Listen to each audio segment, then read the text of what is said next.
इमरान खान के खिलाफ तोशाखाना रेफरेंस में ट्रायल आज से शुरू होगा। आज से इस्लामाबाद की डिस्ट्रिक्ट कोर्ट फौजदारी मुकदमे की समाअत करेगी।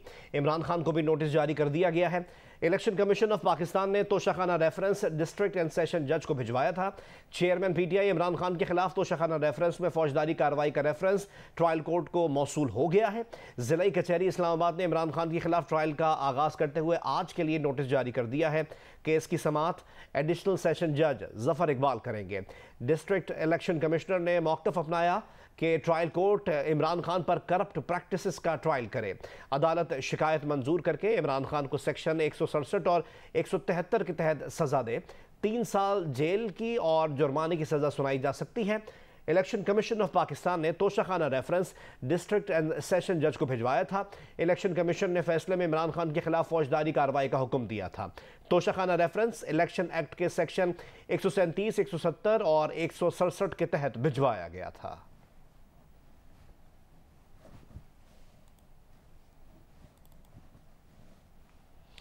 एक और अहम खबर आपसे शेयर करें। वज़ीर दिफा ख्वाजा मोहम्मद आसिफ ने कहा है कि आर्मी चीफ की तकर्री का नोटिफिकेशन 26 नवंबर तक आ जाएगा। वज़ीर आज़म ने वज़ारत दिफा को ख़त में आर्मी चीफ के लिए नाम और डोजियर मांगे हैं। वज़ारत दिफा ने GHQ को कहा है कि वो हमें नाम बमा डोजियर भेजें।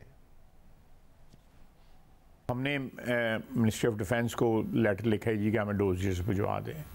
मिनिस्ट्री ऑफ डिफेंस जो है ना, ये प्राइम मिनिस्टर ने मिनिस्ट्री ऑफ डिफेंस को, यानी जिस मिनिस्ट्री का मैं इंचार्ज हूँ, उसको खत लिखा है कि जी आप हमें डोजियर बना दें। हमने वो लेटर जो है GHQ को भिजवा दिया। GHQ को भिजवा। अब GHQ ने आपको नाम देने हैं। उन्होंने नाम देने हैं बमा डोजियर्स के, जो उनके सारा कैरियर। जो अपॉइंटमेंट है आर्मी चीफ की, ये 29 से पहले होगी या 29 के दिन ही होगी? रिटायर जो बायो साहब हो रहे हैं 29 को हो रहे हैं, तो उस दिन फॉर्मली, लेकिन नोटिफाई उससे पहले हो जाएंगी।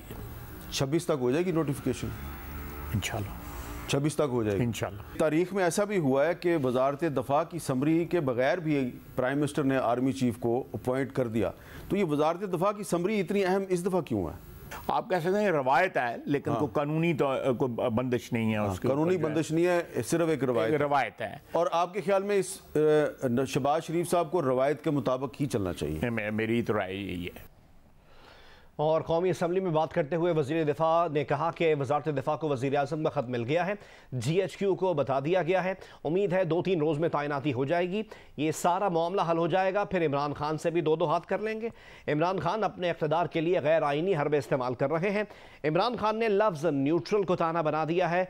इदारा बरमला कह रहा है, ऐलान कर रहा है कि हमने खुद को न्यूट्रल कर लिया है। आज वो इदारा आइन के तहत किरदार अदा करना चाहता है। 75 साल बाद अगर इदारा आइन के ताबे रहना चाहता है तो इसमें रुकावट नहीं डालनी चाहिए। एक अदारा आज 75 साल के बाद ये बरमला कह रहा है कि हम न्यूट्रल हैं और हम अपना जो एक सियासी रोल था उसको तर्क करके अपने आइनी रोल में वापस जाने का उन्होंने बाकायदा एक अनाउंसमेंट की है। और उस न्यूट्रलिटी को जो है इमरान खान साहब जो हैं वो उसको एक ताना बना दिया। आज मिनिस्ट्री ऑफ दफा को वज़ीर आज़म का ख़त मौसूल हुआ और वो ख़त जो है कम्युनिकेट GHQ को हो गया है। इंशाअल्लाह ताला हो सकता है कल जो है या परसों है 1-2 रोज़ या 3 रोज़ में ये सारे का सारा मरला जो है वो तकमील के उस पे पहुंच जाएगा और ये जो हिजान जो है ये सबसाइड कर जाएगा। और उसके बाद इंशाअल्लाह ताला इमरान खान के साथ भी जो है जो 2 हाथ करने हैं वो भी कर लेंगे इंशाअल्लाह ताला। तहरीक इंसाफ के रहनुमा फवाद चौधरी ने कहा है कि इदारों के साथ तलखियाँ फैसलों पर होती हैं।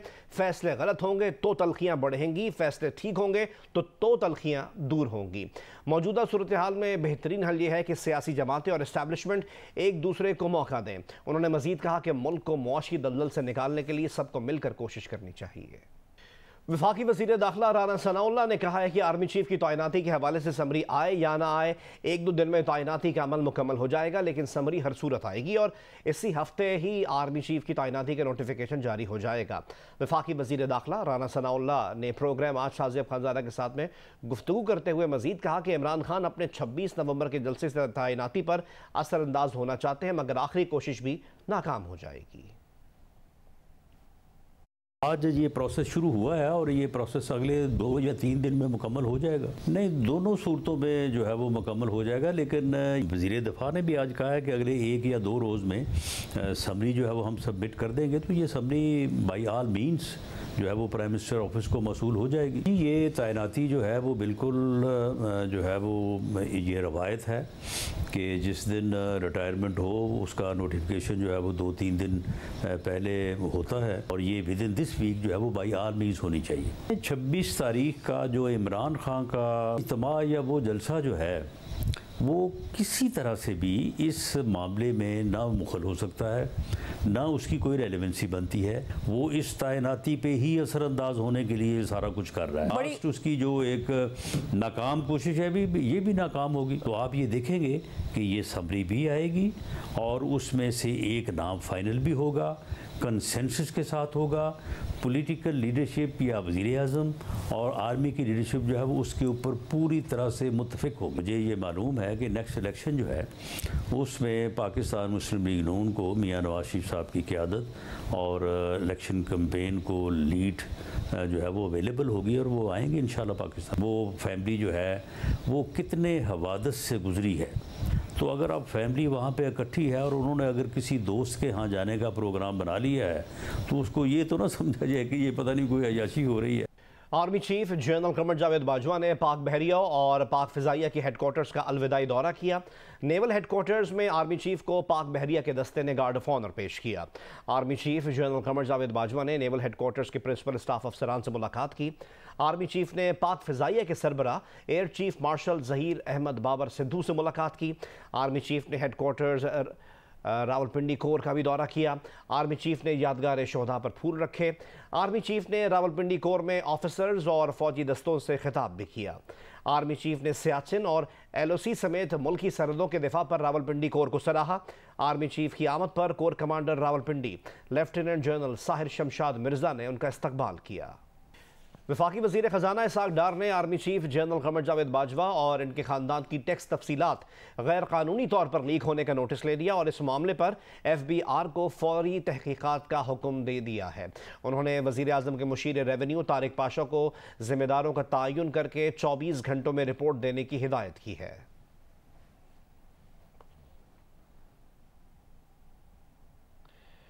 आगे बढ़े और आपको बताएं कि नून लीग के कायद मियां मोहम्मद नवाज शरीफ, मरीम नवाज, जुनैद, अहलिया आयशा और हुसैन नवाज तातीलात गुजारने के लिए लंदन से यूरोपियन यूनियन के मुल्क पहुंच गए। ज़राए बताते हैं कि अगले 10 दिनों में मियां मोहम्मद नवाज शरीफ और उनकी फैमिली 5 मुख्तलिफ यूरोपियन ममालिक का दौरा करेगी। ख़ानदानी ज़राए का कहना है कि ये ब्रेक ख़ानदान के लिए ज़रूरी था, जो इससे पहले पाकिस्तान में PTI हुकूमत के होते हुए मुमकिन नहीं था। अब फैमिली सैर व तफरीह के लिए यूरोप के मुख्तलिफ शहरों का दौरा करेगी।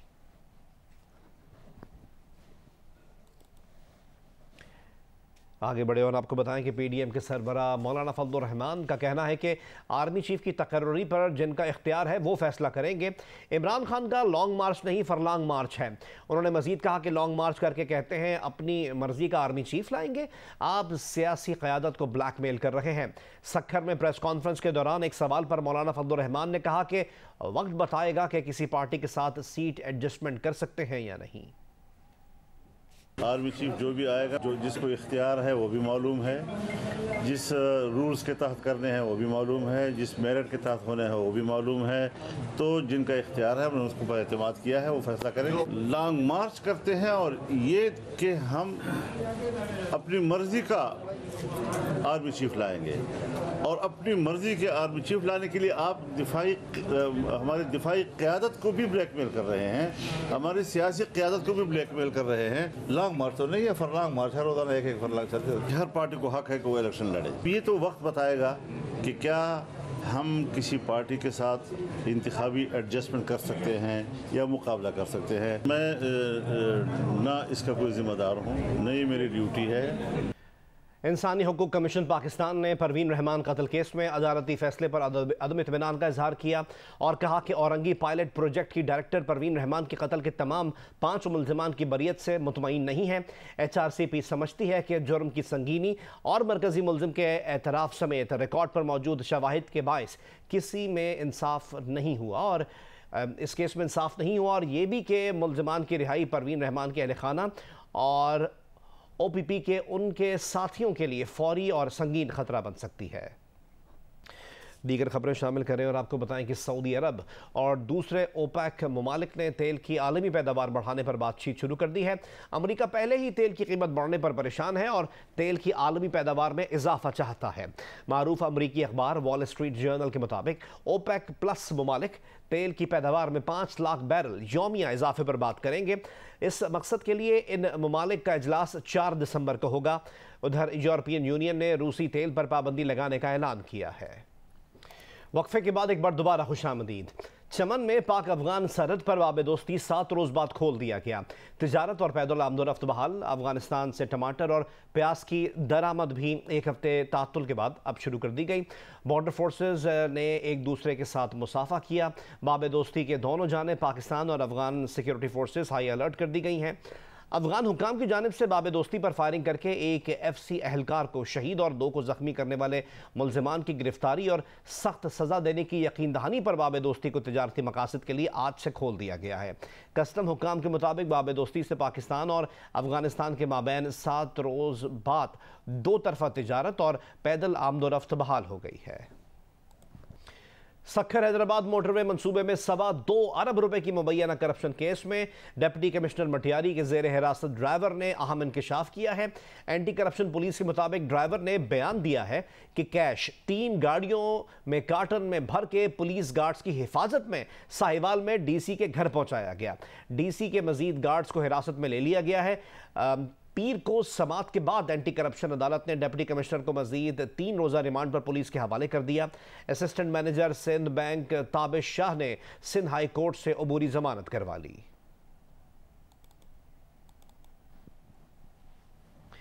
और अब आपको बताएं कि PTI के वाइस चेयरमैन शाह महमूद कुरैशी ने कहा है इमरान खान 26 नवंबर को आइंदा लाहेमल का ऐलान करेंगे। हुकूमत इलेक्शन के लिए संजीदा है तो मुज़ाकरात के लिए तैयार है। मईशत वेंटिलेटर पर है, मुल्क के दिवालिया होने का खतरा है।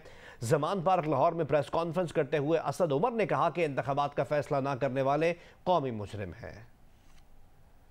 जमान पार्क लाहौर में इमरान खान की ज़ेर सदारत पार्टी इजलास के बाद शाह महमूद कुरैशी की मीडिया से गुफ्तगू। कहा वजीराबाद हमले की ऐसी FIR काटी गई जिसकी कोई कानूनी हैसियत नहीं। जब तक नामजद शख्सियात अपने ओहदों पर मौजूद हैं हमें इंसाफ की तवक्को नहीं। अगर हुकूमत इलेक्शन के लिए संजीदा है तो मुज़ाकरात के लिए तैयार हैं। हमारा एक नुकाती एजेंडा है।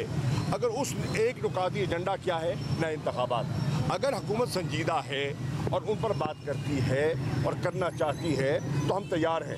असद उमर का कहना था कि इम्पोर्टेड हुकूमत अवाम का एतमाद खो चुकी है। आजम स्वाति से नारवा सलूक, अरशद शरीफ का कत्ल और इमरान खान की FIR दर्ज ना होना रियासती निज़ाम पर सवालिया निशान है। जो भी इस फैसला साजी के अंदर शरीक है और मुल्क को इस सियासी और माशी इंतशार से निकाल नहीं रहा और फैसला नहीं कर रहा एक नए इलेक्शन की तरफ जाने के लिए, मेरी नज़र में वो एक कौमी मुजरिम है। और इसलिए वक्त आ गया है कि 26 तारीख से पहले या जिस दिन कौम उस दिन खड़ी होगी अपने कप्तान के साथ ये फैसला किया जाए कि हमें इस मुल्क को एक नए इलेक्शन की तरफ ले जाना है। PTI के रहनुमाओं का कहना था 26 नवंबर को मुल्की तारीख का सबसे बड़ा इज्तिमा होगा जिसमें इमरान खान आइंदा के लाहे अमल का ऐलान करेंगे। कैमरामैन सफ़ीर अहमद के साथ जाहिद शरवानी, जियो न्यूज़, लाहौर। वफाकी वज़ीर दाखिला राना सनाउल्लाह ने कहा है कि रावलपिंडी में PTI की तारीख का सबसे छोटा इज्तिमा होगा। आर्मी चीफ की तकर्रुरी पर इमरान नियाज़ी ने तमाशा लगाने की नाकाम कोशिश की जिसे पूरी ताकत से रद्द करना ज़रूरी था। वज़ीर आज़म के मुआविन ख़ुसूसी अताउल्लाह तारो ने खबरदार कर दिया कि इमरान खान के हेलीकॉप्टर को गैर कानूनी तौर पर इस्लामाबाद में दाखिले की इजाज़त नहीं दी जाएगी। जो पायलट इस इंतशार का हिस्सा बनेगा इसका लाइसेंस मनसूख कर दिया जाएगा। वज़ीर मेहनत व अफरादी क़ुव्वत सिंध सईद गनीम ने कहा है कि मीडिया समेत अहम इदारे खुद को दुरुस्त करने के बजाय दूसरों को ठीक करने में लगे हैं। उनीबा ज़मीर शाह में रिपोर्ट करेंगी। सिनफी बुनियाद पर तशद्दुद और कम उम्री की शादी से मुतालिक फर्स्ट नेशनल मीडिया फेलोशिप की तकरीब का एहतमाम national commission on the status of women और CEJ-IBA के तहत किया गया। वजीर मेहनत व अफरादी क़ुव्वत सिंध सईद गनी ने खिताब करते हुए कहा, माशरे में बहुत सी चीज़ों को दुरुस्त करने की ज़रूरत है। मेरी एक राय है, अपना अपना काम हमें करना चाहिए। मुसीबत ये है कि मैं अपने आप को ठीक करने के सिवाय इस मुल्क के तमाम लोगों को ठीक करना चाहता हूँ। जजेस हमारे जो हैं अपने निज़ाम को ठीक करने के बजाय सारी चीज़ों को ठीक करना चाहते हैं। हमारे जो फौजी भाई हैं वो अपने काम को ठीक करने के बजाय सारे मुल्क को ठीक करना चाहते हैं। मीडिया के दोस्त अपने आप को ठीक करने के बजाय सारे मुल्क को ठीक करना चाहते हैं। तो मैं सिर्फ ये गुजारिश हर जगह करता हूँ कि भाई छोड़ दो, लानत भेजो सारी दुनिया पे, ये तय कर लो कि यार क्या अच्छा है क्या बुरा है, वो अपने ऊपर अप्लाई करो कि जी मैंने क्या चीज़ें ठीक करनी है, क्या चीज़ें मैंने गलत करनी है। चेयरपर्सन NCSW नीलोफर बख्तियार और दीगर मुकर्ररीन ने कहा कि मुतासरा अफराद के नाम के बजाय मुल्जिमान के नाम से केस रिपोर्ट किया जाए ताकि मुतासरा ख़ानदान को मज़ीद नुकसान से बचाया जा सके। सिनफी बुनियाद पर तशद्दुद और कम उम्री की शादी के मौजू पर होने वाली फेलोशिप में सहाफ़ियों को हसास मौज़ूआत पर जिम्मेदाराना रिपोर्टिंग की तरबियत दी गई। कैमरामैन मोहम्मद साजिद के साथ उनीबा ज़मीर शाह, जियो न्यूज़, कराची। और अब बात करते हैं 28वीं सिंध वुमेन्स स्विमिंग चैंपियनशिप की। इस चैंपियनशिप में कराची ग्रामर स्कूल की पहली पोजीशन रही। 2 साल बाद होने वाले इवेंट में कई रिकॉर्ड्स टूटे। तफसीलात जानते हैं जाफर हुसैन की इस रिपोर्ट में। 2 साल बाद होने वाली सिंध वुमेन्स स्विमिंग चैंपियनशिप की इख्तितामी तकरीब रंगारंग रही। जीतने वालों में मेडल तकसीम किए गए। स्विमर्स तवील अरसे बाद मुकाबलों के इनेकाद पर खुश थीं। अगर ये 2 साल अगर मैं सोचता तो हम बहुत आगे पहुंच चुके होते हैं उस मुकाबले में, तो आई फील कि इस तरह ये ऐसे कॉम्पिटिशन सिंध ओपन और होने चाहिए। आज के इवेंट बहुत अच्छे गए थे। I did the 50 meter, 100 meter and 200 meter breast stroke और माशाल्लाह अल्हम्दुलिल्लाह सब में गोल्स आए थे। और लड़कियां पार्टिसिपेट करेगी और जो फीमेल एथलीट पाकिस्तान में वो और डेवलप होगा और ऐसे ही पाकिस्तान का नाम रोशन होगा इंटरनेशनल लेवल पर भी। इवेंट में स्विमर्स ने कई रिकॉर्ड्स अपने नाम कर लिए। अंडर 14 में हरीम मलिक, अंडर 16 कैटेगरी में ईमान शेख ने रिकॉर्ड ब्रेक किया। मजमूई तौर पर 241 स्विमर्स के दरमियान कांटे के मुकाबले थे। बहुत खुशी हुई और मैंने 3 रिकॉर्ड ब्रेक किए थे, 50 ब्रेस्ट, 100 ब्रेस्ट और 200 IM। नए रिकॉर्ड्स भी सेट किए, तो उस हवाले से सबने बहुत अच्छा किया। कंपटीशन टफ था मगर सबने परफॉर्मेंस अच्छी दी थी। मैंने रिले में गोल्ड मेडल और बैक स्ट्रोक में एक 4th आई। कराची ग्रामर स्कूल मजमूई तौर पर 305 पॉइंट्स के साथ ग्रुप चैंपियन रहा। जो फीमेल्स हमारे स्विमर्स हैं उनको एक प्लेटफॉर्म मिले जो इंटरनेशनल लेवल पे भी उनके जो हुनर है, जो उनकी टैलेंट है स्विमिंग में, वो आगे बढ़े। अगले साल तो फीना वर्ल्ड चैंपियनशिप्स हो रहे हैं, तो देखेंगे हमारा बच्चा अच्छा करेगा, अच्छा टाइम हो जाएगा इंशाल्लाह। It will be a good learning experience for them because the Olympics are coming up in 2024।